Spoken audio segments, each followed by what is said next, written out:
Here to keep the chase going, share information, spread unity, preserve our heritage and our culture. We're trying to achieve something that you just can't catch. We're always trying to find a better way, trying to make better dogs. That's what Dixie Doggers Podcast is. That's who we are.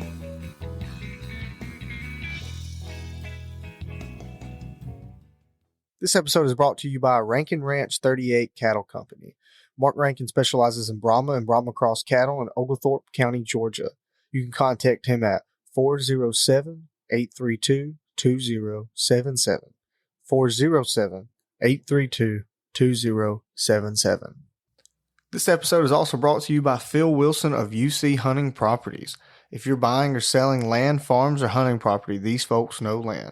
You can contact him at 678-791-3483, 678-791-3483, or visit his website down below in the description.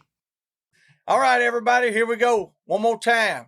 We down here now. We're in 2025, coming to you live. Yes, indeed. Well, like this will be a little delayed. It's not really. It's live when we're doing it.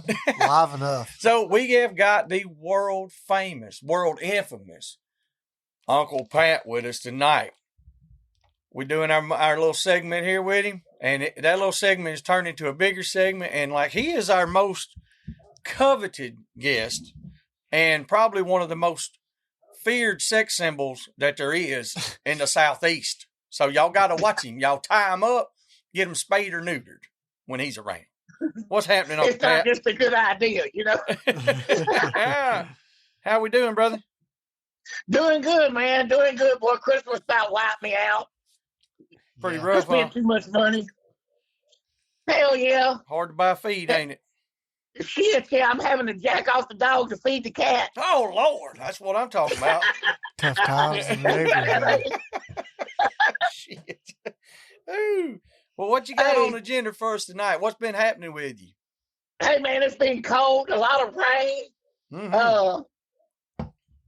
I actually went hunting, believe it or not. I went hunting with Jay down on the Nature's River, and we're racing them down there. I think we caught 6 or 7 and got hung in a mud flat. But hey, I got to hunt the Piney Woods with Brad and Jerry and some Walker dog action. We caught, 6 or 7, 8, 5 Sunday. But I can tell you this, they was all over a 400-yard walk every time. And it was government woods hunting, tornado damaged woods. The big old pine trees twisted off at the bottom, and they just laying and ended up getting some dogs cut because, they can't get out the way. That's they just right. can't get out the way and that shit. And I think we treed and freed everything but one. We killed one because I had a little crow with me. The little boy I've inherited. He's 11. He had never been. And we went to the first band. It was about a 220 or 30 pound white-footed hog. And I know Jake would want that for the bait bin because the white-footed hogs, they don't wear out. I don't know if it's Mm-hmm. And some of you guys out there is more knowledgeable than I am. I mean, I don't know everything, but I know if that son bitch has got 4 white feet, he about kill everything you got and walk off. I don't know. This one here, I think, had 2 or 3 white. Had 2 on the front for sure. I thought them dogs would run him so fast over there it turned the hair white, from the smoke. But he just was a bad little hog. And luckily we had 2 bulldogs and got him. I got up there and didn't have nothing to kill him with. And I had a little old bitty pocket knife some girl had given me. I named it Paula. Cut 3 ways, long, deep, and continuously. That's exactly right. I heard that. I finally got him killed, and we took some pictures. And here's where I messed up. I forgot we was hunting them walk acrosses. And when I looked up after we got it, took our picture, they was 750 yards and strolling toward the water. And when I got around there, I found Gary and his wife in an aluminum boat and using a push pole for a paddle. And the dog was hung up out there about 300 yards in about 5 feet of water. Nice. And that ended our day. Yeah, that makes it tough there, buddy. Yeah. So good thing we got good landowners and they didn't care. Deer season. Thank God, dear. Hey, look, there's some boys over here, man. Look, they got about like 80 members. How many deer y'all killed? 43. What? I went. Hell, I think Nathan killed 43. Hey, I went like this weekend. I was being serious. Boy, I got mad as a son bitch at me. Because I'm like, I would never kill 20 or 30 a year head of dog. No. But if I did, I wouldn't admit it on here. You feel me? That's exactly right. Well, see, that's the thing about here in Alabama. Hell, I think gun season goes out February the 10th. And oh God. Oh yeah, it gets to the point where I don't care if I ever see another deer at all, regardless, because we eat a lot of venison. Nathan and the boys, they all put a hurting on them. Normally, say last couple of years, my youngest boy Logan, he's been the hammer on them. Well, they was talking a little shit on Nathan. They was like, "Well, you ain't really been knocking none of them down." Nate got mad at him. I think he's in the double digits, and which we sent you a few pictures. There's anywhere from 3 to 5. Yeah, running them with them bobtail squirrel dogs. Yeah. Well, that one, hey, there were some old men had some beagles up there. They was hunting on our lease. And they said, "Well, do y'all mind if we hunt?" I said, "You just make sure you let me know when you go hunt." And they called and said, "Hey, we're going to run in the morning." I said, "Well, you just give us time to get put out." Yeah. And, because running let me get a deep seat. That's exactly right. Because they was running them rabbit dogs and, me and old Rodney sat in the truck. We just sat out there over the cutover.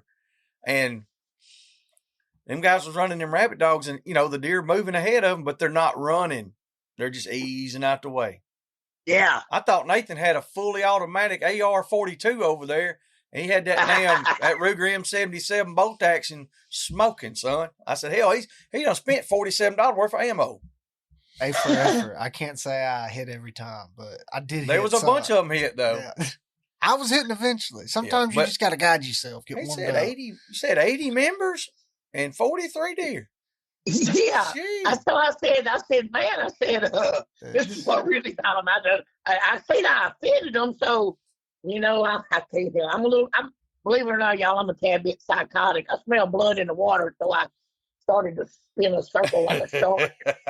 I said, boy, I got this motherfucker now, it's like an open wound. You got to pour a little salt in that I wasn't even being facetious, Yeah. I wasn't even being facetious to start with, but I seen my chance, and I said, I'm going to put it to his ass. Oh, yeah. Once they start that whining and crying shit, you got to, like I said, just like an open wound, you got to put a little salt in it. Yep. Being the upstanding pillar of society that I am, I made them all an offer. I said, well, all y'all that didn't kill a deer, y'all paid $1,000 or $1,200 or whatever to hear dogs run. So I tell y'all what, I'll run y'all some dogs next year for 3 weeks. I ain't gonna charge y'all but $500 to listen. Shit. I ain't gonna kill shit no way. Oh my God! Hey, look, and I'll even get you some rocks. You can chuck them at them. It's saving goddamn money on bullets, man. Yeah, I can see why they'd be a little, maybe not offended, but you probably hurt their feelings. Needless to say, I had the coffee pot at the feed store all by myself in about 30 seconds after I did that. Them some bitches disappeared like David Copperfield in Vegas on Saturday night, boy. That shit's hilarious, boy. Hey, look, I'm always willing to help out. Hell yeah. 500, and y'all can listen to them. You ain't gonna kill shit anyway. Yeah, you don't kill shit no way. Well, like you said, the numbers don't lie. They all killed a half a deer between all of them. Yeah. That's where they were at, 0.51. Hey, look, and if mine catch a possum on the ground, hell, I ain't let you ride him around on the dog box free of charge. Free dog box rides. Yeah, free dog box rides to this day, man. I swear to God, I'm always willing to help you guys out. That's well, good.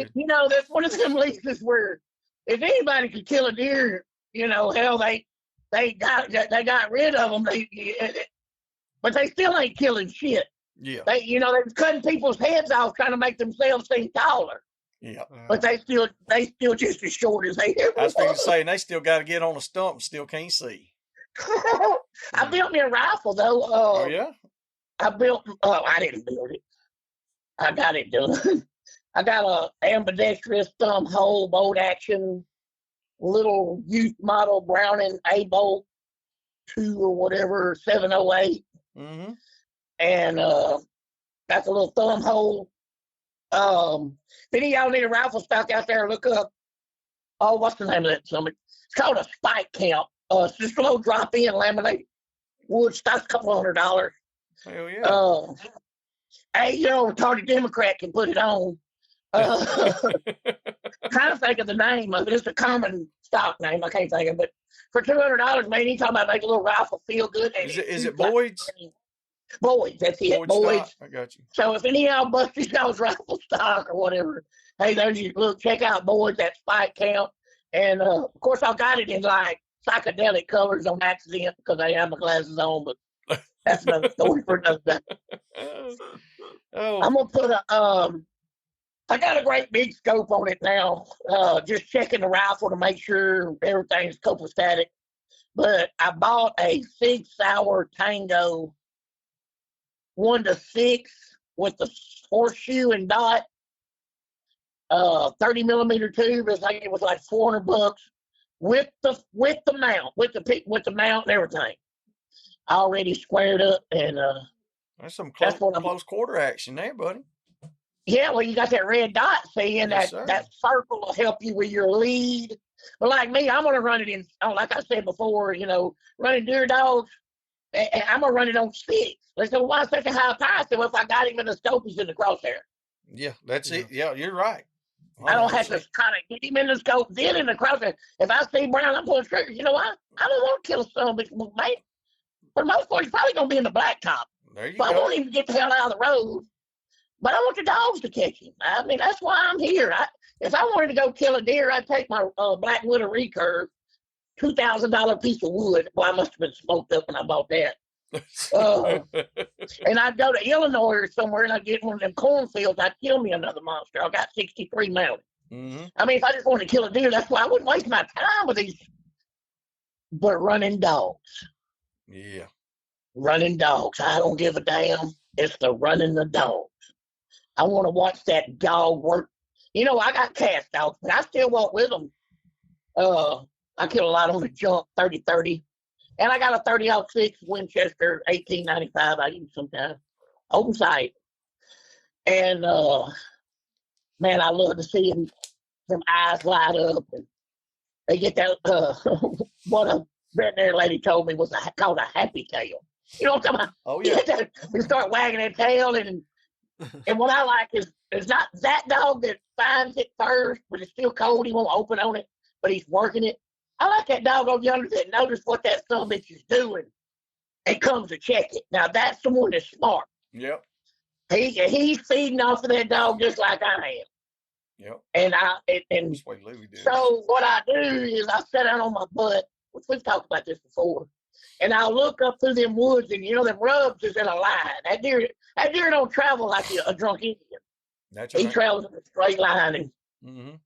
So if I ever get one working a track on a rub line, I'm thinking, damn, that's probably a buck. Let's kill it, son of a bitch. Yep. So I will, if you can't move it no further than there, right there around that rub or that scrape, I'll look down through yonder, and I'll try to find the next one. Well, first off, I'm going to look in that scrape and see which way the leaves is pulled back. Because he don't make no circle usually. He going to walk straight up to it, the bucks that I'm trying to kill. That's right. Ain't that's no nubbin head. He going to walk straight up to it, and he's going to reach, he's going to get them leaves, and he's going to drag backwards. So whichever side the leaves is piled up on the scrape, I'm going the opposite way of that. That's you see what I'm saying? Where he's supposed to drag it. And I'm going to go, but I ain't going to call that dog now. Because that's something to think I got some food or some bullshit or want to scratch his nuts or something. Yeah. I'm just going to ease up that way. Cat. Yeah, hell, I mean, him and that cat's got a bond. I'm telling you, like no other. So you go up there to that next one, and you just kind of sit down right there. Just kind of stop, prop up against a tree. Don't say nothing. Keep your hands in your pocket. And them dogs will migrate up that way, and you'll see them get around it, and they'll get a little happier. If one ever my dogs ain't gonna cold trail a whole hell of a lot. And you feel somebody's going to popping off, you better knock goddamn safety off. That's something you shouldn't have to leave her. Mm-hmm. People's like, oh, I got a walker dog, and you go there and they got a son bitch with ears like a possum trapeze hanging a tree and walk. No, these son bitches is one neat molecule off of a Catahoula. These July crosses, Mm-hmm. Most of them have Catahoula or have mostly Kimmerker, the busher type Kimmerker like we talked about before. Yeah. Ain't nothing goes through the woods faster than Kimmerker after a squirrel. I mean, goddamn. So that's the way. I want that hybrid vigor like that. That's right. But like you deer dog guys, I mean, set your dog up for success. If I can't set my dog up for success, I'm not bringing dogs. People say, well, you come to Mississippi, they didn't bring no dogs. I said, I didn't know where we was going. Yep. Sure enough, we got over there and we talked about being gar-hole, You can get gar-hole. That's right. And boy, that made the dogs, and I know damn well Jake got good shit. Hell, we catching them, But when you get there and they already got hogs loaded up every morning, oh, well, we got them here. Y'all want to cast over there? Well, fuck no, I want to go back to Louisiana. Yeah. Jake wouldn't bring me. They were stacking them up, huh? Well, I mean, hey, look, if you ain't gonna cast together, don't run your goddamn mouth about your dogs being good, because we don't know. That's exactly right. You didn't wait on me. Well, you should have been here. Well, I didn't know where we was going. Mm-hmm. Man, I'm lost. Yeah. I'm lost. There's a lot of them that do that shit. They'll talk all that shit. Then, like you said, when you get to the meeting spot, or if you go to them, well, they already done casted, done caught a hog or whatever, and they're, well, y'all should have did this. Like, well, shit, we didn't, if we're gonna hunt together, we're supposed to hunt together. Yeah, that's what I thought. But you know how that goes when they do that. The only reason they do that is because they don't want to see what they're feeding. They don't want that heartbreak. I tell you one thing, they'd ever waited on Dan Lewis to get there to start with, they'd have got their goddamn heart broke. Oh, Dan's feeding some trees, can move a track now. Oh, yeah? I'm going to tell you, shit. There ain't no bullshit. He don't feed bullshit. But anyway, you get up there in them scrapes like that, and you can use this steel hunting too, guys. Anytime y'all have a question about steel hunting, I got it 13 years. I know a little bit about it. It's just an animal. I mean, if you can't outsmart this summit, here's the thing. To kill them big ones, you got to go to them. They ain't coming to you. That's exactly right. Their sex drive and shit is already not as strong as all them ones that died at 2.5, 3.5, and 4.5. Or he'd have been dead too. Mm-hmm. I would have been shot at about 14.25. I told Jake the other day I'd have been better off. I'd have been neutered at 15.5. I'd be at the zillion there. God damn. Anyway, hey son, ain't nothing better. That Versace perfume in that purple bottle, that ain't nothing but pink 69 for a man. Hell yeah. Goddamn straight poison from the devil. It makes it rough on them, don't it? Yeah. But if so Nate, did you read about what I told you about the greyhounds? Yeah, I read about them testing the red blood cell counts and basically doing some comparison and just breeding for that specific trait and just saying, okay, they have the highest red blood cell counts, so they can get more oxygen to their muscles and therefore perform better and race longer.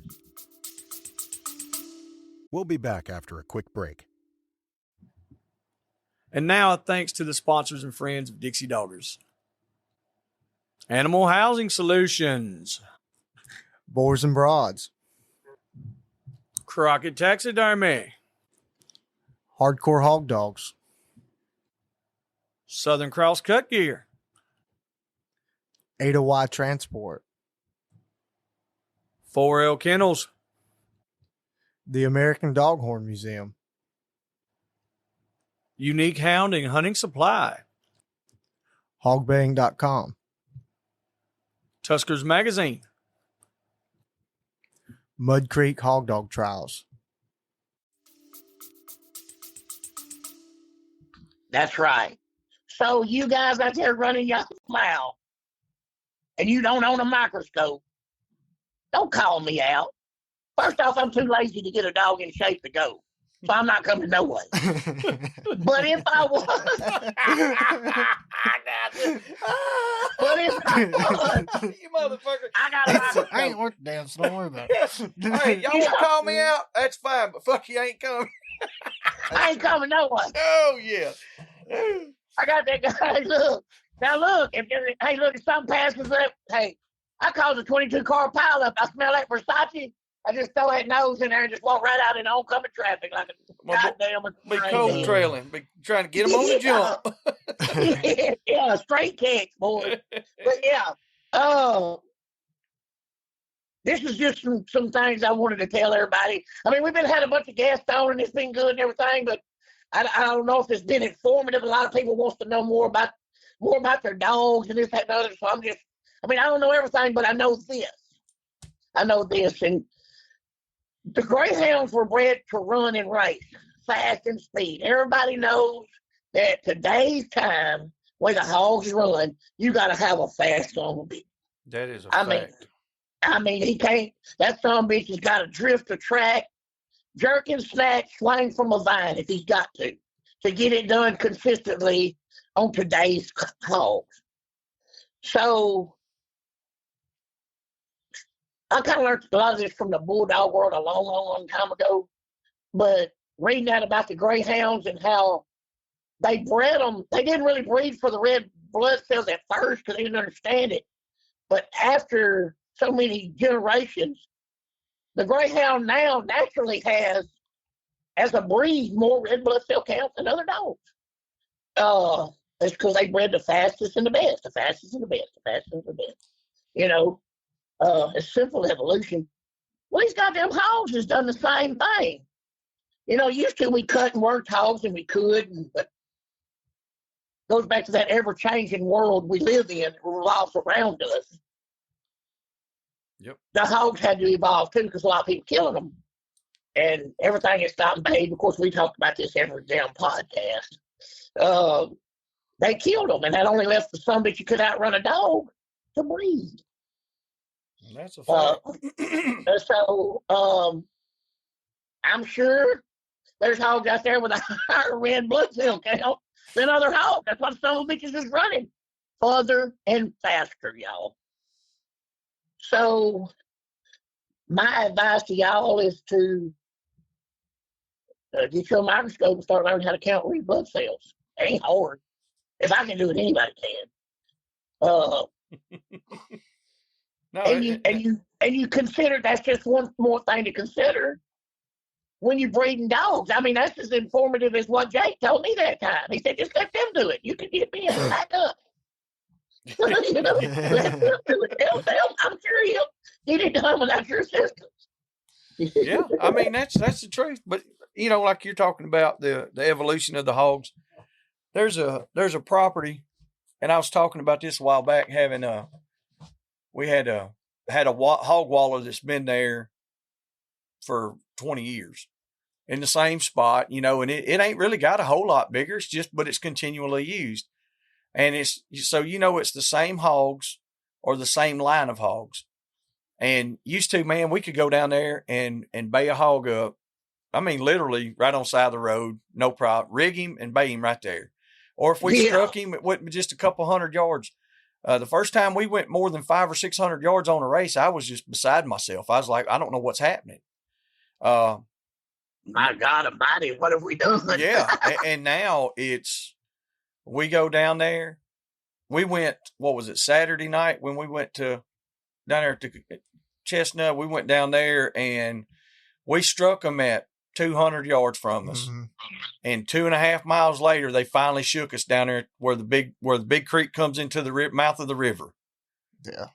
And man, used to we would have hunted 4 different spots before we got there. That was one run. Mm-hmm. And like you said, it's every time. Now we catch hogs, we bay hogs, but it is an absolute race and run. And there's nobody putting pressure on these hogs. There's nobody else that's hog hunting down there with dogs. We went to another spot last night. There's 0 people that hunt it with dogs. We struck them. We had now we were messing with puppies, so we didn't send no catch dogs in. And like I say, I'm not going to say we could have caught these hogs and all that, but like we had them bayed solid at 100 yards from us, and we sent a whole herd of damn young dogs in there, and they just busted that shit wide open. And then the race was on, But I'm going to tell you, that old Kimmerker was snatching them nuts for about a mile. Yeah. But like you said, it just really, no matter where we go, even if there's 0 dog pressure that we know of, the hogs still run.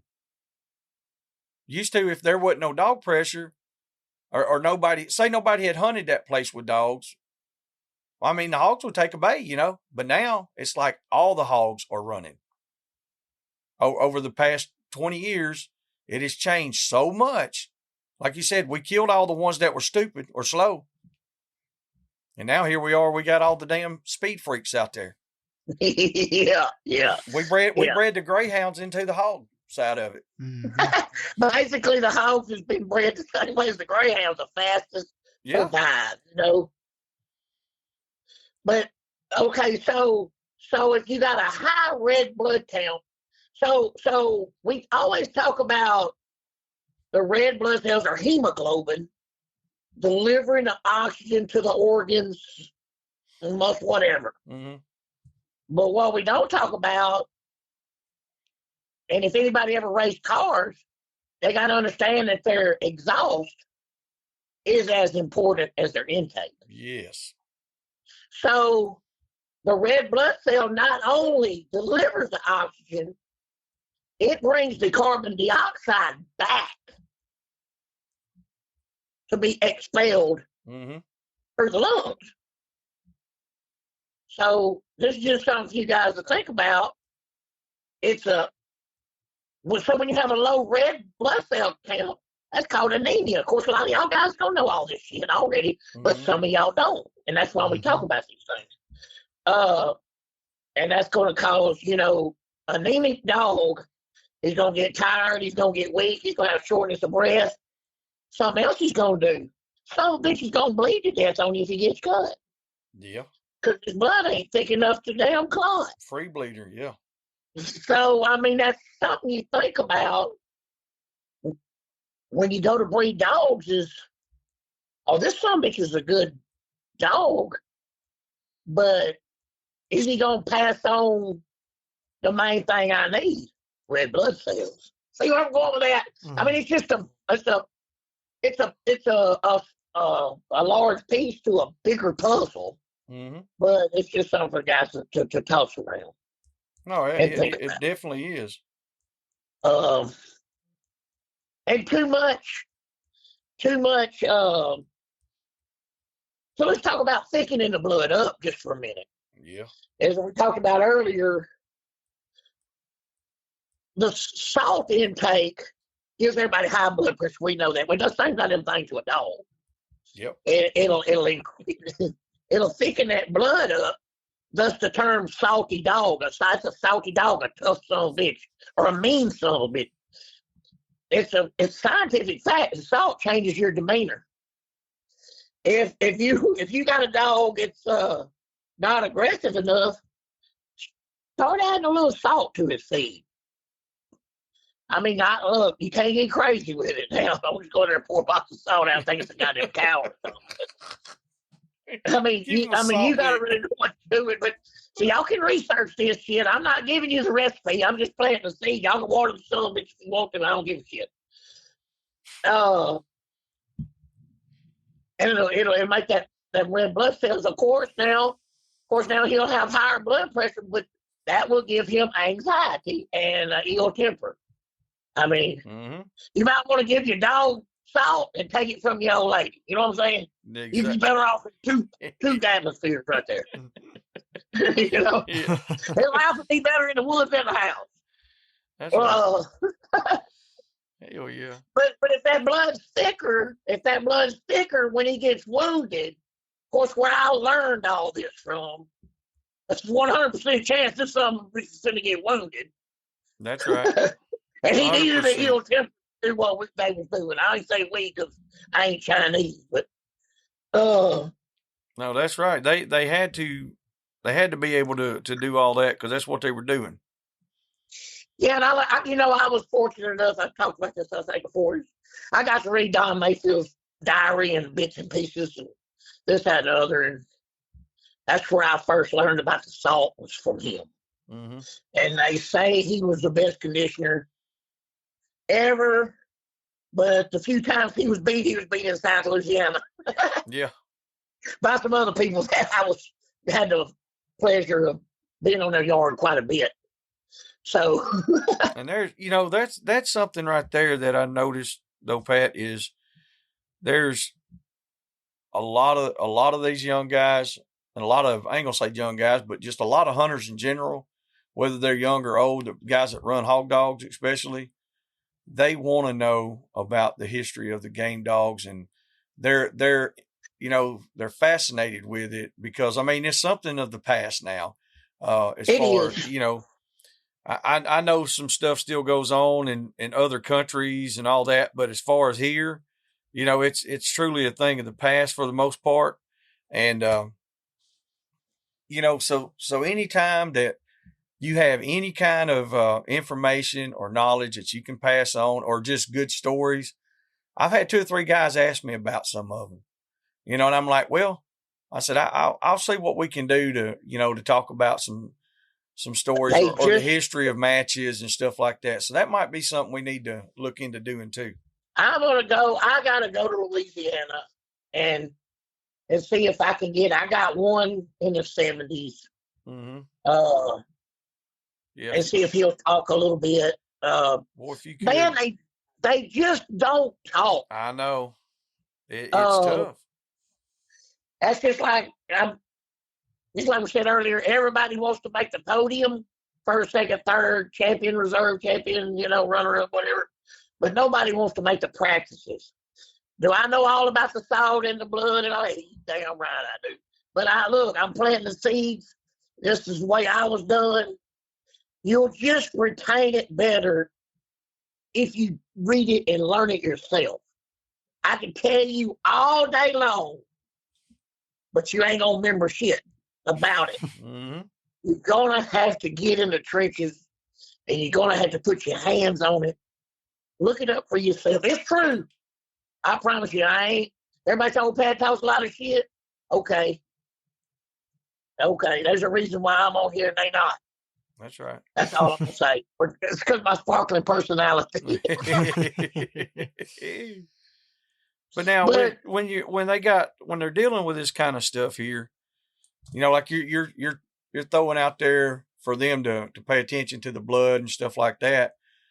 What other things they need to pay attention to that kind of correlate with that? Like you said, I know they need to research and do their own shit and learn 100%. But like the dog's oxygen and what are some of the things they can look for to tell if the dog's doing right? Yeah. Okay. So if you put that salt on there, the first thing's gonna happen is you're gonna make that dog real what we call wet. He's gonna retain a lot of fluid. Mm-hmm. And we all know this from watching old people's feet swell up, and they had to get on low sodium diets. So just water weighs 8.3 pounds per gallon. So if you put a pint of water on that dog, you're looking at 2 pounds. Mm-hmm. You got it? That's 2 pounds on a 30-pound dog. That's a lot. That's like 8 or 10 pounds on you, or 15 pounds. So let me throw 15 pounds on your back and you walk and follow me without nothing, and you're going to see the difference. Yeah. So, over a day's time, because look, we're talking about hog races 20 miles. Not in a straight line, of course, but like an all day on a 5 hog catch. Yeah. 30 miles. 30 miles. 25 miles. It ain't my dogs. I shipped out 50-something puppies this year. I ain't seen nothing. I really don't have, I got wiped out. I had a hog caught up in the damn farm to market road. Lady comes through, kills the hog and 3 dogs in a car. Hell yeah. That's pretty rough, I got all I got. So my yard dog, what's living is crippled. So I mean, I'm punting right now. I mean, I still got the breeding stock dogs. I could hunt them if I wanted to, but I'm not going all over Shelby County trying to, I'm just not. I just hunt with Brad and them, and I go hunt with Jake till I get me some more poaching style dogs. But I mean, it won't take you much to get no poaching style dogs up. I bet you. Oh no! I already got some coming.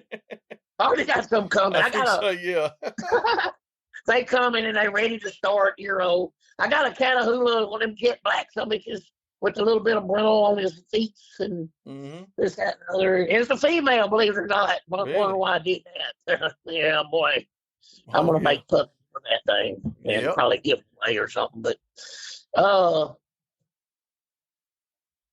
where was we? Boy, I get lost here. Some people's ADD, I'm A through goddamn Z. That's it. There you go. No, we were talking about the dog, the water weight on a dog. So when you just understand he's gonna retain water, he's gonna retain fluid, and it's going. So find your dog's weight. I mean, don't just go out there and throw him some feed.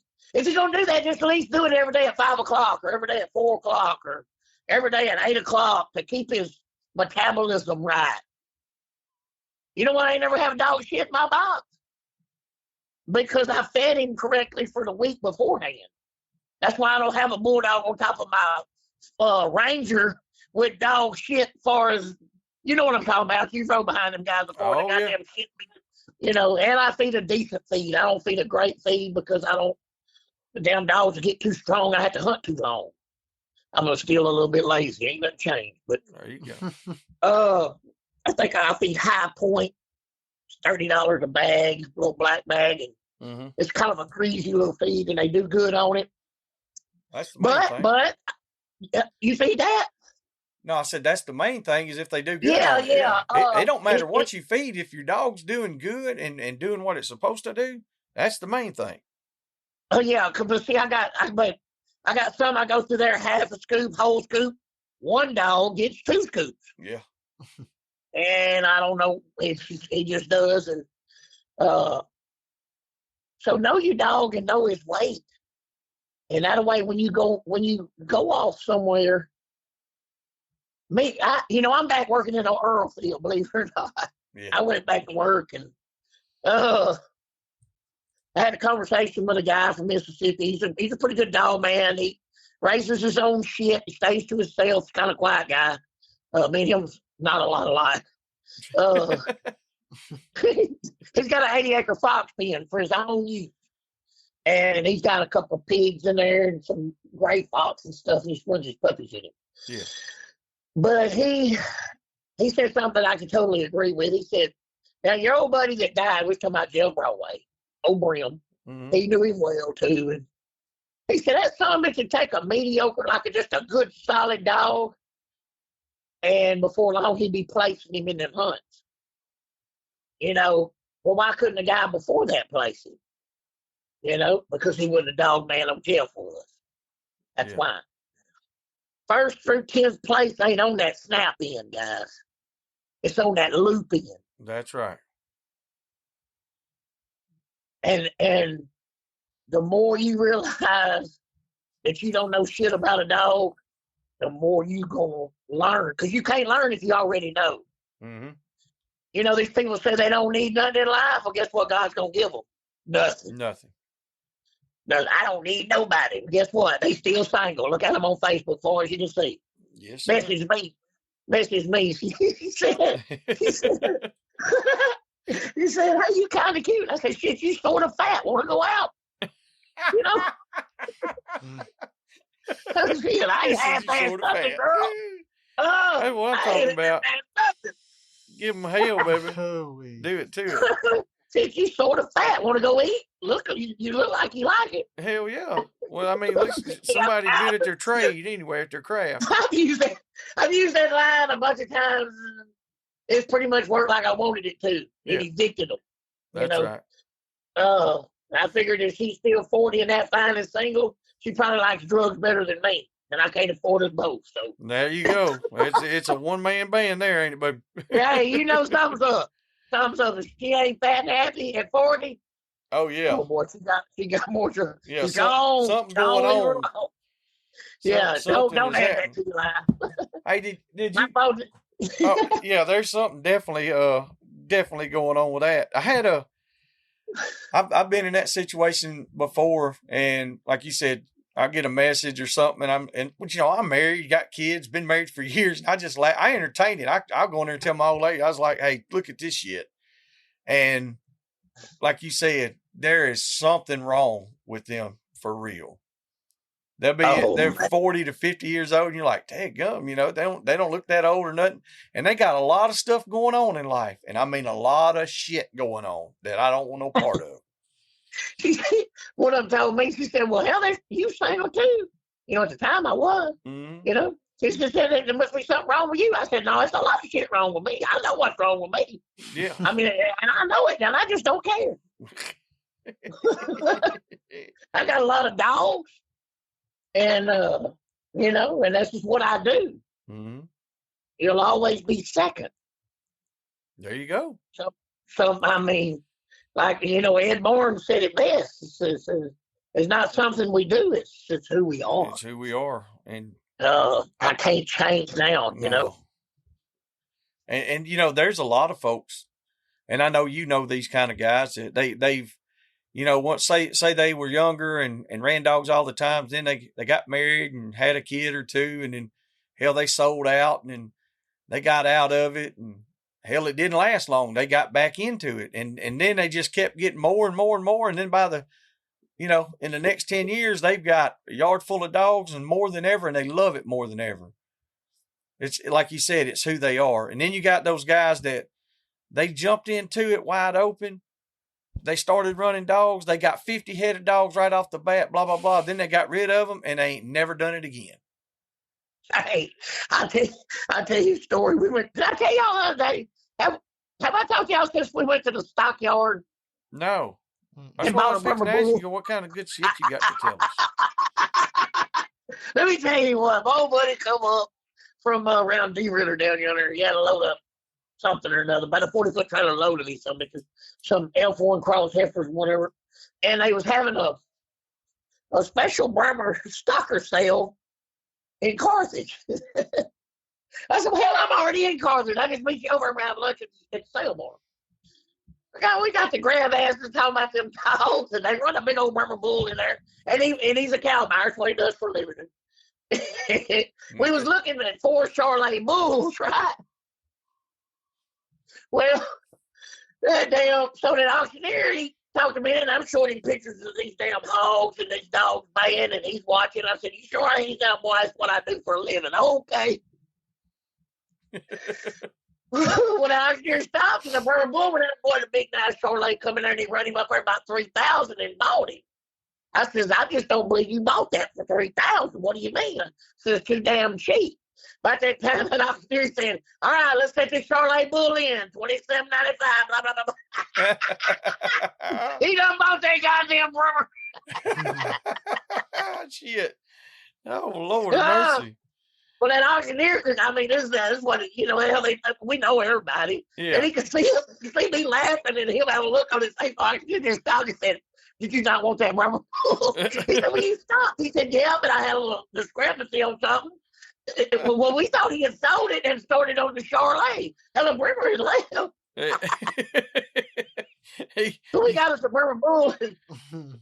Hell, that old guy that we was bid to get to come over there and said, hey, he said, you didn't want that Brahmer.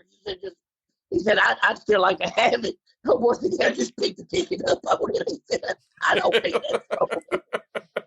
There you go. So we were supposed to buy about 27 Brahma heifers ready to breed, and 4 Charolais bulls. I said, we got 2 bulls and 9 heifers bought.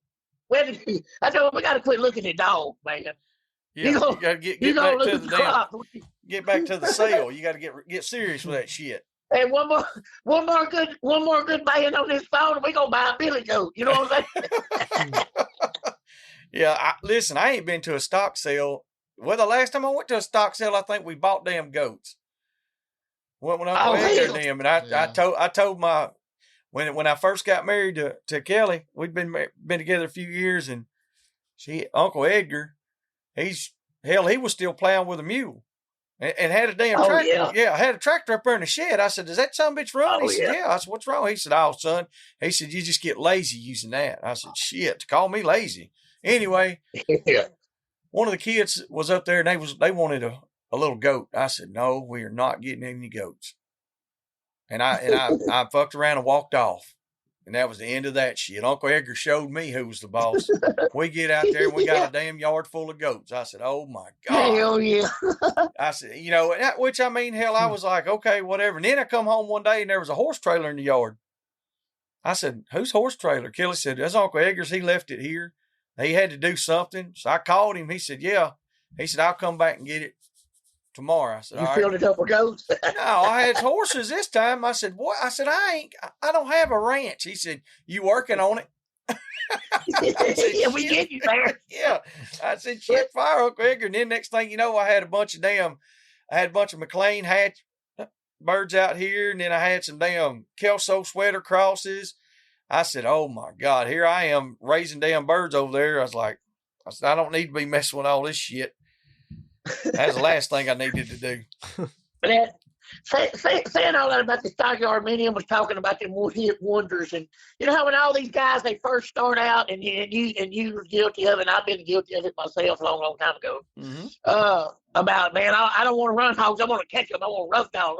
You know, and you do pretty good till you find that first 160 pounder with a little teeth sticking straight out the side. That's right. And then you're going home with a moody look on your face and wondering what the hell. But anyway, so he had a couple of them young boars around his house, old cow barn. And he said, come down here. And I said, I need some help. So he had a pretty good little set of hogs behind his house. And we went to marking hogs and cutting them on both ends. You know what I'm talking about? Oh, yeah. And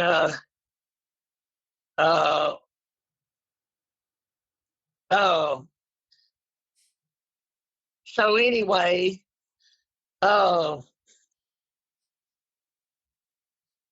when about 3 or 4 weeks went by, he didn't have to worry about them messing with his hogs no more. You see what I'm saying? I was trying to figure out how to word that without being, a certain way, because we don't condone anything anybody does, but I will say this: drastic times call for drastic measures. That's a fact, 100%. And like you said, I'm the same way. I don't condone that shit, but I don't condone nobody messing with my hogs either. So you got to do what you got to do. Yeah. So they're his hogs. So you guys just understand that these people out here that they tend to hog steal some places. So just because you got invited somewhere, stealing. When in Rome, you do as the Romans do. Yep. Ain't a place I can't go around here and catch hogs because they know I'm not hurting the population. Mm-hmm. We talking about it, and I'm sending them pictures of the hogs as fast as I can catch them. Talking about it. Why couldn't you catch him? But they probably already done caught him a couple of times. There you go. We just, bullshitting and carrying on. That's right. That's the part of it I like. You can do that. We got a landowner that got a hold of us back in the summer, and we went and hunted with him at his place, and he goes with us, and he's actually got a couple of dogs now, and we're helping him get started. And he lives about an hour and a half, almost 2 hours from us. So, if he was any closer, hell, we just hunted all the time, but we still try to go once every couple of weeks. Yeah. But that was what I was telling him last night. We were down there and we were working them puppies. And that's what I told him. I said, look, we had two dogs that were a little older and a little more seasoned, and they're just loose bay dogs, and they had a bay going, but the puppies, they weren't in on. Well, the hog broke, right, and the race was on. Well, he had left his pups in the box. I was like, look, we need them puppies to start the race with the dog. Better if they start it themselves, And oh yeah, and that's what I told him. I said, we're not worried about catching the hog. That's not what I'm worried about. Like, we need to get these rascals racing. And sure enough, I think it was the last drop that we had, the pups that we had with us, they were out there and jumped the hogs, and then the race was on. And they run them for, I don't know, about 0.8 of a mile, somewhere in there. They hit the river again on us. And they had them stopped and bayed 2 or 3 different times. Went right through a cow pasture, didn't mess with no cows, knock on wood. And that was the first time they ever even seen cattle. So, you know what I mean? It's a good training thing. And that's what I was telling him. I said, if you can keep it like this, in Alabama, we have to kill them if we catch them. You know what I'm saying? You have to dispatch every hog upon capture. If I don't catch him, I ain't got to kill him. But now I can bay the hell out of him and call my dogs back.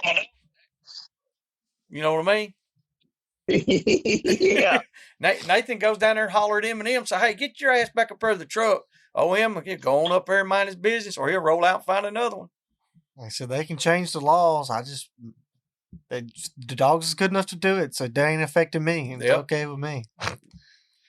And that way we can, because it's hard to be able to do, like you said, to work your hogs. Our hogs are running less as well. Yeah. They're taking a couple bays instead of just immediately blasting out. Yes. Yeah. So a little conditioning work as well. So. That's right. Because a lot of folks around here still running them super rough dogs. Just running catch dogs. I mean, like I said, I started out like that. I still have some. If you're hunting the farm, or somebody it's tearing somebody's stuff up, where they got to be ready. Yeah, it's for sure. But the bay dog's a little more artsy. Yeah, I like that. I'm definitely liking that stuff. If you hog men bay hogs, hog hunters kill hogs. Yeah, that's just the way it goes. I mean, what I see is especially Nate there. It ain't no hope for me and you, Joey. We too goddamn old. Oh yeah, it's over with for us, but we done. But I'm enjoying it though, Pat. I'm getting to sit back, and all those hogs that I killed being a hog hunter all those years, hundreds. I mean, I was keeping account of them, boy. I had to mark that shit down and show them how good I was.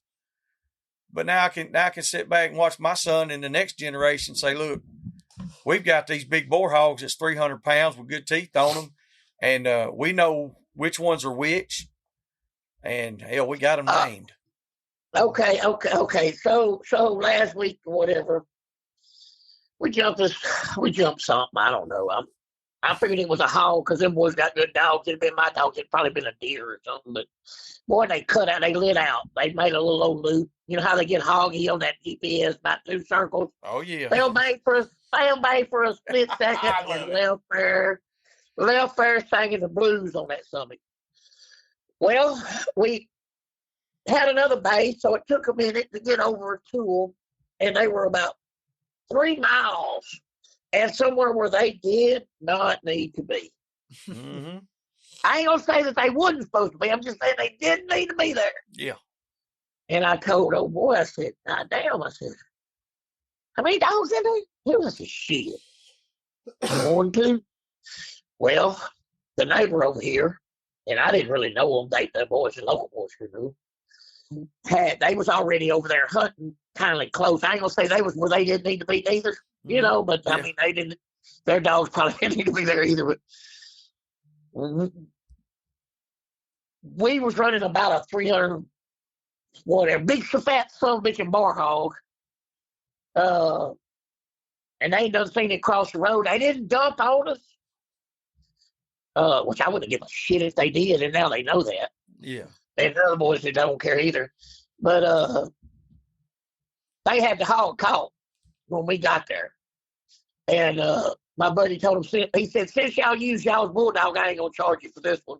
And we laughed, and we all took pictures together, and we high-fived.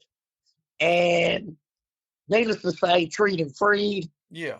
And that's the way it ought to be. Now, had they, the hog come straight off of, we own the land where the hog come from. You know, I mean, it ain't like if we was somewhere we wasn't supposed to be to start with. I mean, it's private. But if them boys would have said, hey, we need that hog for the freezer, I'd have killed it for them. Big barn hog like that. Yeah. But they didn't need it, and we didn't need it. And the goddamn sure wasn't going to drag it 400 yards. It was a big something. So, I mean, I might drag a 14-pounder, but other than that, man, I ain't doing that hog, man. It pork 78 cents a pound. Yeah. Well, I mean, them Boston Bloods is already clean. There you go. But that's the way it ought to be. Everybody high-five, and we kind of peek back and forth a little bit about whose dog, was actually running it. But yeah, it was all in good fun, and I can promise you the dogs that was running it, they don't cast but about 400 yards. So they didn't cast 3 miles and you put with their shit. Yeah. They left there running that hog. And them boys know that. I think all they had was some puppies on the ground. They was fucking off. But that's the way it ought to be, guys. I mean, you run into people in the woods all the time, and you just roll with it. Well, and like you said, it's one of them deals where you can make the best of it, or you can make the worst of it. It's a choice. Exactly. It's one of those deals.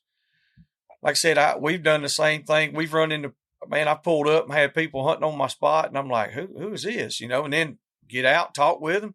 And I know there's times where, you know, years ago I had a few of them, they try to bullshit you around, lie about it. Well, the last time it happened, the guy told me, he was like, I said, are y'all hunting on this side? He's like, yes, sir. I mean, he didn't lie at all. Hell, I told him, I said, well, we going to hunt the far end. Y'all hunt this end. He just looked like he was confused as everything. He said, are you mad? I was like, well, no, I ain't mad. I said, but if you do come down here, I said, just shoot me a text message so that way I don't drive all the way down here if y'all already hunting. Yeah. He couldn't believe that shit. I said, and after that, you know, I'm hoping that maybe that sets an example, and maybe he'll do that with the next person. If he has to deal with it. Yeah. You know, I don't know. Maybe it will. But now he did have access to some land that was in the middle of ours, and it's just a little small patch. There's public land on the other end. You know, they were using that to get to the good spot. Yeah. Which, like, all our spot is the good spot.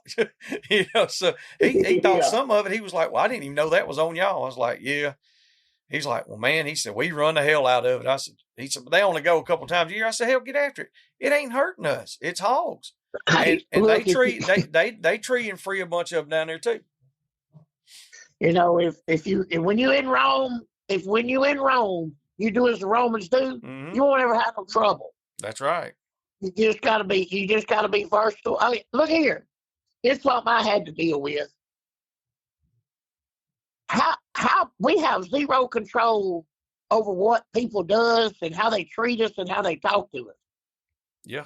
But what we do have control over is how we respond to it. Amen. And you younger guys, y'all can use this on your old lady and flip the script. You don't have to. If you're gonna have an emotion, here's the thing: if you're gonna have an emotional reaction to everything that goes on in your life, I can't hunt with you. Exactly. I can't hunt with you.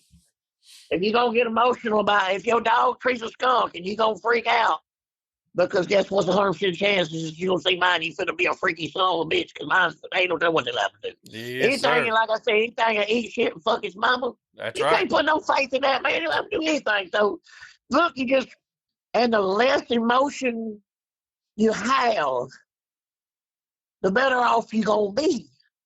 The better off your dog is gonna do. Yeah. Like that emotion goes down that leash, man. Oh, hell yeah. Last night, man, I thought we had an armadillo. Like, we were in this old cutover, and me and Mr. John was out there stomping around. He's trying to get his little old young dog, man, that son of a bitch ain't never been hog hunting, but he was a couple 100 yards running like hell. Yeah. He was burning it up. Sounded good. And John said, well, hell, he's running something. Well, Louie and Eminem and Nathan, you had the collar on Louie, the light on. Yeah. And Pat, that was the coolest thing because I was looking through that, under that cutover in the truck, and I seen Louie's light coming through there. And we were stopped right there, and it wasn't, 25 yards? Yeah, he hit a couple circles. He made that circle, and in that light, I could see I see that damn hog stand up. Yeah, he was circling. I said, damn, there it is. And about that time, you just brush busting, puppies going everywhere. But anyway, they wound up getting their ass smoked on that one. So I thought that John's dog was barking. We had a couple young dogs baying. I turned them all out, and I got out there, and I swear, I told him I think it was an armadillo. And me and Mr. John, we tried to walk the dogs to catch that armadillo. He was just laughing, having a good time, and so was I. I don't give a shit. It's puppies. We're out having a good time. Like you said, I could get mad and raise hell, but then we went right down the road, and there we bayed a hog. It wasn't 5 minutes later. Just being able to have a good time. Mm-hmm. Yeah. Hey, talk about having a good time. Some of my best times, man. I was thinking about this the other day, and this is totally off the subject, but man, look, I hate this billy goat. You know what them goats got me to thinking? It took me forever to get this son caught, and I taped the damn. Remember them old Rayovac 2-cell flashlights? Hell they was yes. the colors. Remember them? Yes, sir. It shined for about you had to strike a match to see if somebody was burning most of the time. Yes, sir. It had that yellow. It had a yellow glow to it. Yeah. It didn't go but about 3 or 4 feet.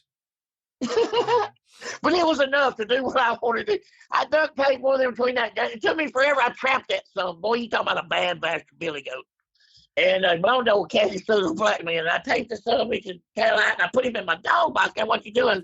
Come on, let's go deer hunt. Let's go deer hunt. Oh, my Lord. We got out there, look here, boy, and goddamn, I turned the curtain and shit, there was a doe in the road looking back, tail out. And old boy went to shut. I said, boy, don't you shoot that fucking doe. Why? I said, you finna see. So I turned the lights out. I didn't kill the motor. I turned the radio down. I'm not telling y'all how to poach. I'm just telling y'all how to if you kill that motor, you know what's going to happen, Pat. You ain't killing shit. What did I tell y'all last night? What did I tell Rodney? I said, don't turn that damn truck off. He said, why does it make a difference? I said, shit, don't turn that truck off. It does. So, and this is for historical purposes only, and for this is satire I'm talking about. Yeah. So I turned the lights off, mainly so he couldn't shoot her. This is so he could kill anything. He wasn't near the sportsman that I was, you know what I'm saying? Yeah. I turned the lights off and I turned the flashers on. What are you doing? I said, man, like we broke down. I just kept my door open and I'm resting in that window with my hand in there on them lights. Mm-hmm. I'm sitting there. Shit, I bet you 10. It felt like an hour went by. It's probably like 2 or 3 minutes. I seen them green eyes light up down there and go out with them flashers. When it did, I turned the lights on. Hey, about an 18-inch tape point. I went ahead and fed him peel right behind the shoulder where you get out the road. So when I shot, and the world lit up. You heard me? Fucking lights coming, hauling ass. Shit, I jumped in. Truck already running. That's right. He was drinking Miller Lite. I threw the beer can out so I'd know where to look for the damn deer. Throw the beer can out in the ditch. Mm-hmm. And I got around the next turn. I jerked that goddamn goat out. And I turned that light on and kicked that goat in the ass down through them open woods. And I shot around another curve and parked. Hey, they run up there and they jerk them damn doors open. And you could hear them hollering, stop, stop, stop. The whole out of there. That goddamn goat running his ass off. Next morning, I got home on Teddy said, I got me a flashlight this morning. I said, no shit. He said, yeah, my damn goat stole it somewhere. Taped it to his damn horn. Oh, goat went home, son. They were taking something to them. I'm not sure if it's a game warden or a landowner, but while they was doing that, I went back and got the damn deer. Oh my God, that is so funny as shit. Because I could see that. I really can. Yeah. See, I'm from the same kind of family there, Pat, and I could just see, I could picture that fucking goat running and somebody running behind it, hollering. And a lot of that yellow face, that some bitch gonna be booking ass. The old caddy said, I got me a flashlight. Got me a flashlight, boys. He coon hunted with my daddy. Yeah. Caddy did. And we was at a hunt one time, and you remember them old carbide lights?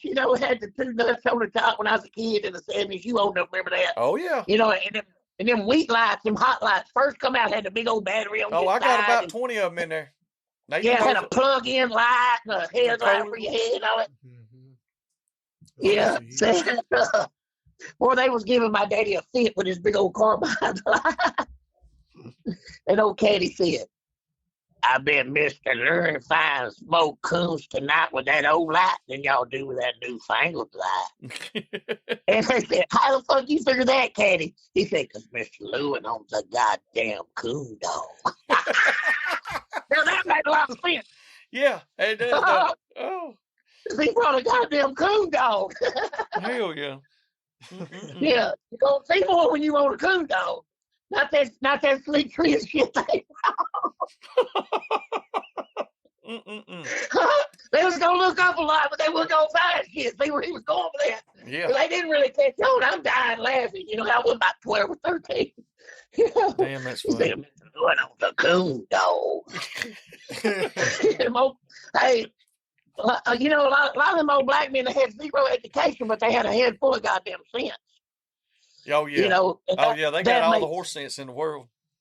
Oh yeah, they had to survive in them days. And they was dirt damn poor, and then the depression hit them. Yeah, that's what you can say. Yeah, they never really noticed that part.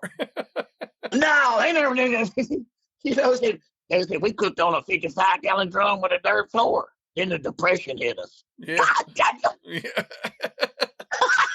Yeah, that's pretty damn rough. But yeah, I mean, I hope some of the younger guys. I mean, there's probably already a bunch of guys out there that know about the salt and the blood counts and this, that, and the other. But I figured we'd just be a little more informative than that. Yeah, no, that's good because we need to do that. That we have. Go ahead. We just gonna go in that direction from now on and just feed them some seeds. I think it's a good thing. And like I said, if anybody out there listening, y'all have something y'all want to know about, since y'all don't want to call in and ask, all you got to do is, message us and say, hey, y'all talk about this, and we'll see what we can scrounge up about it. And you'd be surprised at people that don't know the difference. Like, well, I got me a Walker dog too, and you look over there and they got Finley River bred dog, which ain't nothing wrong with that. Hey, look now, y'all don't kill me because I like Finley River dogs, but they got a trim walker. A lot of people don't know. I ain't gonna say no name, but there's some people walking around with their chest out about owning a champion and went and bought a Walker dog and thought they had something. They bought a goddamn possum masher. Yeah, it's that's a whole different style of Walker dog. That's not. Did you see that bay I put on Facebook with the 2 or 3 or 4 hogs and the dog sitting back baying? And I said, this is what a bay supposed to look like. That's right.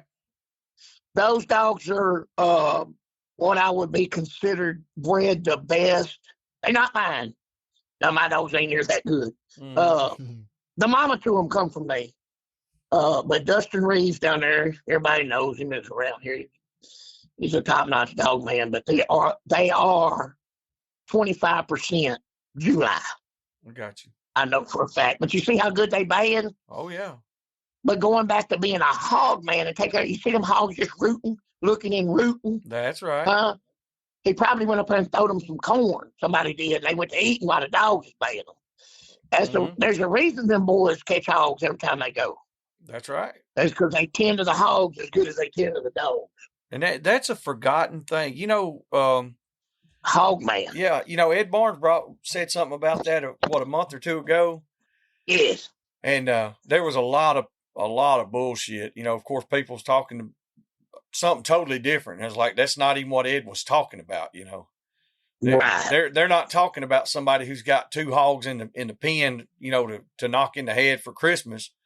They're talking about people who raise their hogs, who tend to their whole herd of hogs. It's not like having 2 or 3. It's having 500 acres out there, and you don't have to own that 500 acres, but you got 500 acres, and that's your property with your hogs on it that you're tending to. And that's just a really, really a dying breed.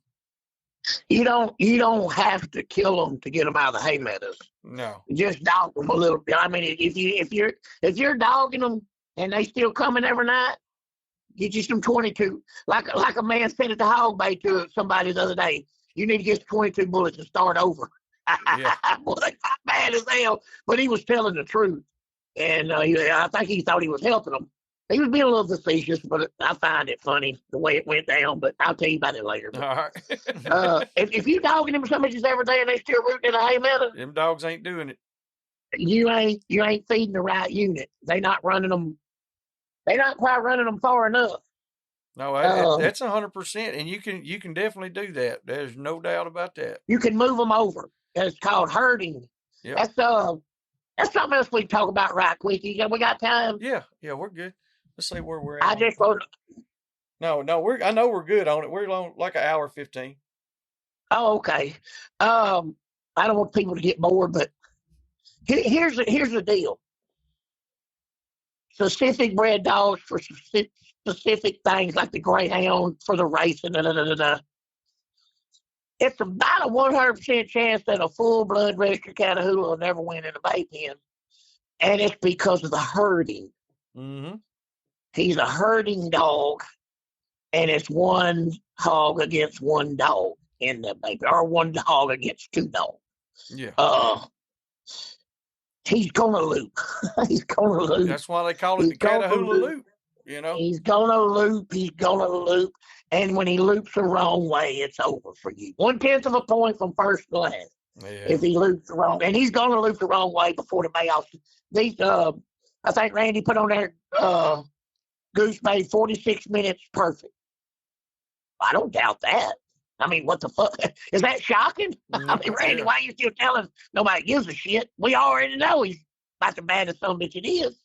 Although Fanboy is beating them in points. That's like I told Randy, new judge, new champion, new judge, new winner. And it's nothing to do against his dog. It's people's perspective and the way they see things. And he said, well, no, it's the same dog's winning. I said, well, I ain't never seen his Fanboy sit in the number one spot, but he's there now. Yep. Give him credit. Hell, I'm trying to give you credit for something. Yeah. I mean, I ain't taking nothing from Goose. I'm just praising Fanboy. Yeah. Paul Max down there and got about 6 points. Mm. And he's probably one of the best to ever do it. Yeah. But he just, it's a stiff competition. Did you look at the results? I mean, of course, Miss Bridget was in there. Mm-hmm. Matt Latham got in there with a male and a female that's a litter mate to one of the ones I had run over. She's still alive, but she's crippled. She'll never be. Maybe I can get some puppies out of her. And she's but when you take, it ain't been but 2 world champions in 6 years, and that's Goose and Hand Grenade. And we both know they got, I don't want to say they got Airedale. I know Goose has got Airedale in him, and I'm pretty sure Hand Grenade does too, because he come from Lim. So, yeah, Arahula Pound. I mean, that's kind of a dead giveaway there, but it's, and you take like that Tex dog or Will Boost over there, man, you look, would I feed old Tex? Ain't no way. This Tex is too much work for me, but like I love the dog. I love his build, his style. But I want to say he's usually more like a sight dog at night. But old Tex caught 103 head in 2024. Yeah. And I ain't catching 103 nothing in a year or 10 years if I can help it. Yeah. But I mean, that's impressive. Oh yeah. Yeah.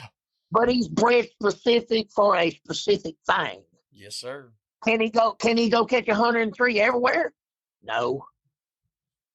But he's just not designed to do it. I mean, you don't bring a Lamborghini to a dirt track, or to a mud bog. That's right. And you don't take a mud bog track to the Indy 500. Are they both bad?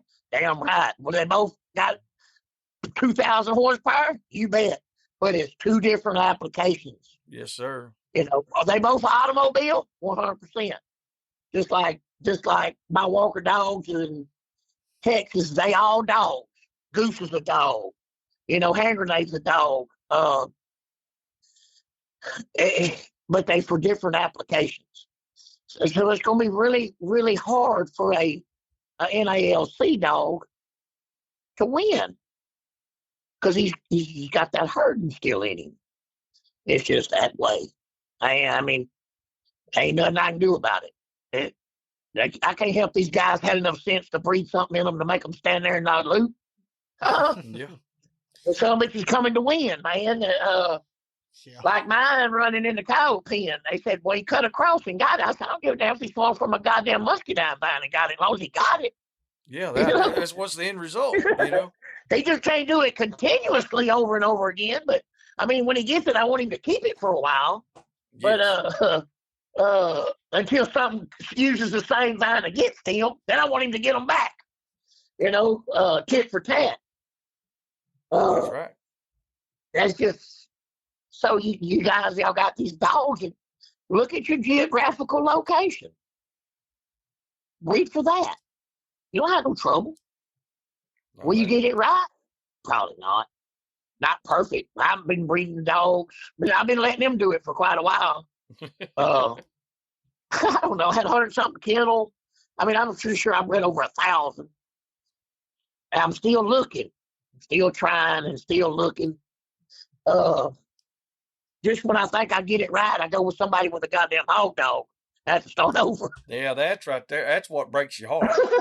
By God, I've been doing the same shit for years. Yeah, and so it happens, and every now and then, though, we'll hit it pretty damn close, just like you do. You'll be like, man, this is really, really working. And then you see something else somewhere else, and you're like, damn. Where do we go now? What do we need to do? Where do we go from here? Now I do believe this, that the perfect dog is a just like what Henry McIntyre said a perfect dog was: big heart, tough feet, and got to run to catch. Yeah. That's the perfect dog. And that's the thing right there. A lot of people, they don't take that into consideration. Some of them are running just to run. Yeah. And they don't understand that. Yeah.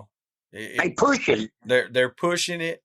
If you get one that runs to catch, it don't matter if it's an open mouth dog, if he's screaming, burning fire breather, or if he's dead silent. If he's running to catch, he's going to get the game. And that's what matters in the end, that result.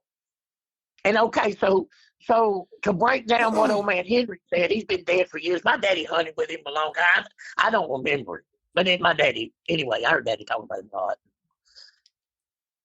Big heart. What is a heart? Man, that's your blood. That's your blood pump. Mm-hmm. So that tells you right there, your blood's got to be right.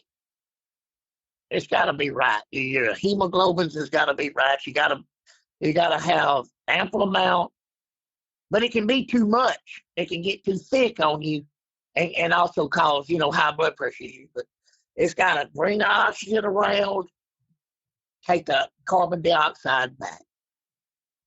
That's what he means by. He didn't understand all that. I'm sure Henry didn't have a microscope, but he understood the heart. Yeah. And that's what people mean by heart. The son bitch had to stay in power. Well, it was because he had a high red blood cell count. He didn't get damn tired. He had plenty of oxygen going and coming, And that's what he meant by big heart. The old people knew. They just didn't know the big words we know today. They didn't have 100%. Google. They didn't know. They didn't have Google. They just knew that, what does the Bible talk about the most important thing in the world? The blood. The blood.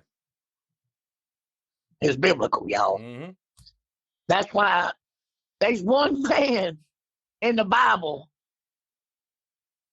that his pedigree is in there. You think about that for a minute. Why was it imperative that Jesus come from the root of David? Come on. That's right. Because it had to have the blood. Yes, sir. To have enough gumption to climb up on the cross by itself. Pontius Pilate didn't put him on the cross. There the Pharisees, Sadducees didn't put him on the cross. Jesus put himself on the cross. And he had to be bred right to do that. He had to have, Yep. I don't know. I mean, I ain't no preacher. Practically a saint, I guess you would say. Boy, I hope I didn't know him. But it's true. And so when you correlate everything off the Bible, what old people says, and what you see with your own eyes, and then you make a scientific analogy out of that, or a hypothesis, for lack of a better term. I bet y'all didn't know I knew words like hypothesis. I can't even hardly say it. But then you come up with that, and you say, okay, well, so what's forever? Jesus is forever. So, I mean, that's more staying power than I can think of. Yep. Come back from the dead, that's staying power. Yeah, that's all the power. That's a pretty powerful stuff. Yeah. So you correlate that, and you don't necessarily need a set of papers, but you need the pedigree. Mm-hmm. And you stay with that, and you won't have no trouble. And that's what it is. Yeah. And don't let people make you respond emotionally to nothing. Be a man. Smile. Be quiet. I don't know if y'all seen on Facebook, but there's been some people saying some things about me.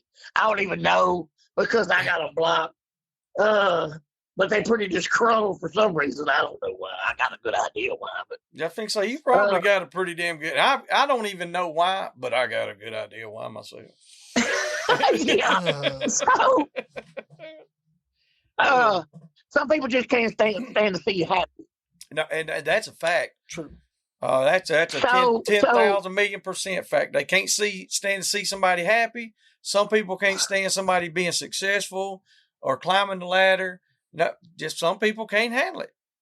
So to all you younger guys out here, what people do and say about you and your dog, fuck them. Ain't none of your business. It ain't none of your business. Go hunting. Worry about that. Lose the battle to win the war. Yes, sir. When you do not give them relevance, they don't even matter. When you do not acknowledge, the only way to win is do not acknowledge their existence. Yep. And don't chase after nothing. That's why you boys are still single. Y'all be chasing them women. You're not running to catch. No, good morning, beautiful. You know what she does when she reads that good morning, beautiful message y'all said? She throws up a little back in the back of her mouth and brushes me out of her teeth. You figure that out. Just damn that. Y'all figure that out, boys. There you go. Give me. Because I didn't say good morning, beautiful. I just grabbed her and took off. I didn't ask her a whole lot of stuff. Either she went or she didn't. That's it. It didn't. Whether she did or she didn't, it had no relevance on what my worth is. Mm-hmm. Some go ride and some, what old boy say, some go hold and some go fold. There you go. You just roll with it. There ain't no different dogs. Hope that wasn't too bad. No. But I wanted to get my point across. You guys, we as dog men, we got to look out for each other. I'm just an old man talking shit. But I promise you, try it and see. Oh, yeah, it definitely works. Use it in every aspect of life. Oh, hello, beauty. If she's good looking, she hears that 99 times a day. Huh? You don't got to be mean to her. You don't got to be mean to her, but just look at her and know that, hey, you're sort of fat. Yeah. And I kind of like go? it. Let's go. You like the hawk hunt? You know what I'm saying? Hey, all right. I had some dogs loaded up at the gas station one time. I told old girl, I said, you hit the seat of this F-250, I'll change the outlook on life forever. Change the whole way of everything, huh? Yeah, I'll just say this. She waves and smiles at me real big every time she meets me on the road. Hell yeah. That's all I know, guys. That's all I know. 10-4.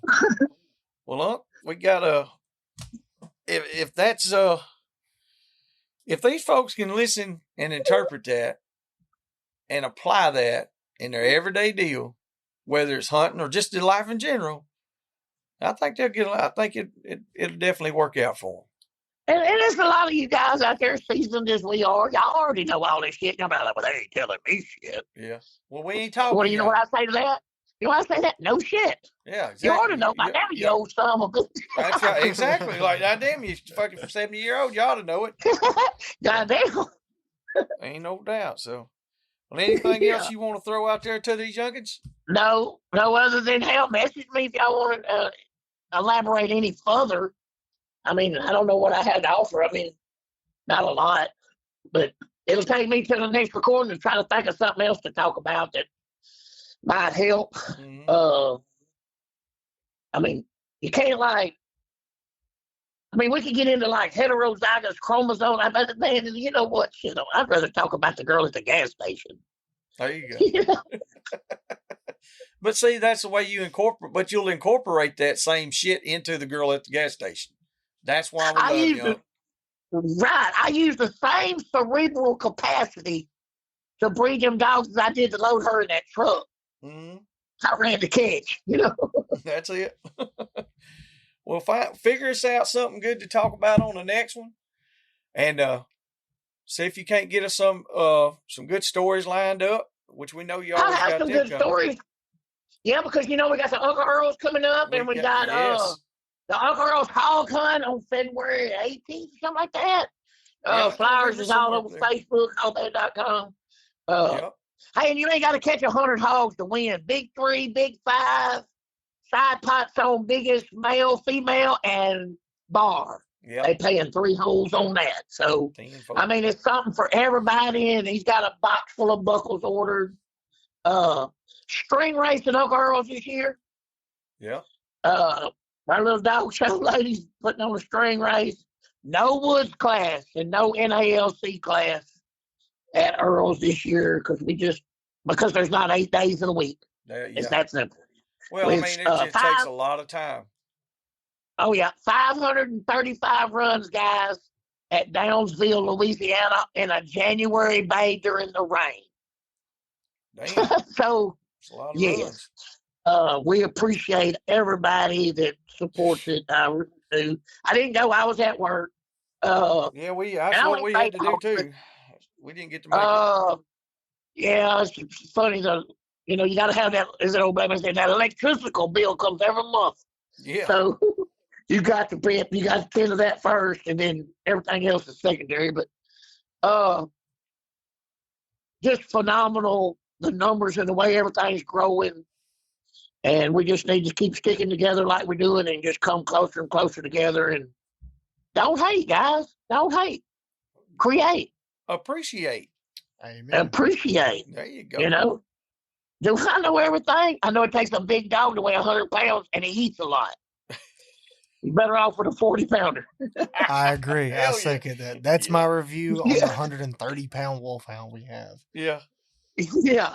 Big dog takes a lot to feed him. He likes half a deer at a time. In the words of my buddy Marc Jordan, he went with us one time down there. We had that old wolfhound out.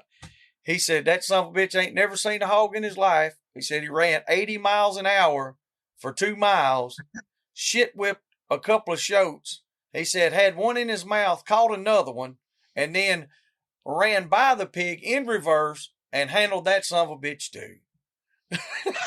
I said, damn, I don't know whose dog you talking about, but that son of a bitch sounds like a good one. But like you said, feeding that 100-something pound son of a bitch, good Lord. That's so much you ought to be able to snort a whole litter of piglets like cocaine. That's exactly right. You know what? We're gonna have to get a video of that. Speaking of that, we're gonna start putting some good videos up on that Patreon account that we got, Uncle Pat. Some that show some of the real deal hog dog baying. And in the woods. I got a lot of videos somewhere. I don't know where. We're gonna have a lot of baying. We're gonna have to get some of them put on. We're going to put some on the Patreon account. We're going to be millionaires off of this stuff. God will never make me a millionaire. Oh, he knows I ain't got enough damn sense. No, that'd be closed casket. Ain't no doubt. I promise you, it'd be closed casket. Yeah, they say open that up. Damn, close it. Oh, Well, all right, brother. Well, man, we appreciate you on here. We appreciate your time once again. Thank you for your knowledge. Thank you for dropping the knowledge to everybody. And Yeah. keep them damn walker dogs with their ears to a certain length. We got to maintain a standard around here. Yeah. No they got to have smashing. a flag tail. No possum smashing. No. All right, buddy. Well, man, we appreciate you. Yeah, man. We'll see you. All right. Have a good one. All right, man. All right, bye. See. All right, man. That's another good one. It's always just a good time. Like, that's the joy of doing what we do on this deal that we do here. We don't go back and edit a bunch of stuff. Like, this is literally what we're doing right now. That's how we do it. And if you will literally take the time to listen to what Pat's saying, first you can listen to it and you're going to laugh, or you're going to be like, what the hell did he just say? But if you stop and you listen to it, he runs a rabbit, but he catches that rabbit. And if you'll be right there at the end of it, he'll push that rabbit right to your feet. Now, if you understand that, then you'll know what I'm saying. So we appreciate y'all. As always, thank you for everything that y'all do. Thank you for all our listeners. Thank you for our YouTube subscribers. Thank you for our TikTok watchers and all our friends on Instagram and Facebook and all our social media and stuff. We appreciate it.